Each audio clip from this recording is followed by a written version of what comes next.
সেটা এখন 10টা-11টায় নামছে। যতদিন পর্যন্ত এই সমাজের যারা পরিচালক, কোন আয়োজনের আয়োজক যতদিন পর্যন্ত সত্যবাদী না হবে এবং সময়ের মূল্য নির্ধারণ না করবে, ততদিন পর্যন্ত এই সমাজে যত ওয়াজ করে কিচ্ছু হবে না।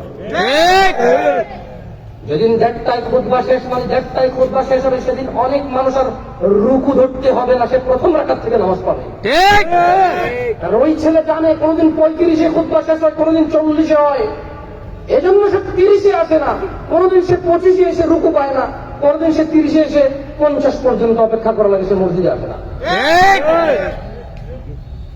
সময়ের মূল্য জুমার খুতবার সময়সূচি থেকে নিয়ে নেন, এর অপকারিতা কতটুকু।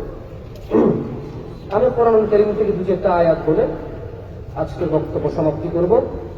আপনাদের বলে যাচ্ছি, আপনাদের মধ্যে যদি কেউ পারেন কোনদিন আয়োজন করতে আর বলবেন কোন বক্তা কখন মাইকে উঠবে, কতক্ষণ তার মাইক, ওখানে আমার জন্য যে সময় নির্ধারণ করবেন, যদি আমি আসতে চাই, আপনারা যদি দাওয়াত দেন, কোনো কারণে যদি আমি রাজি হই, যে সময় আমাকে বেঁধে দিবেন, যে আল্লাহ যদি বাঁচায় রাখে, আল্লাহর তৌফিকে আপনি উপস্থিত থাকলে এই সময় আপনার জন্য মাইক আমরা প্রস্তুত রাখবো, আল্লাহর ইচ্ছায় আল্লাহর দয়া আপনি এই সময় পর্যন্ত কথা বলতে পারবেন।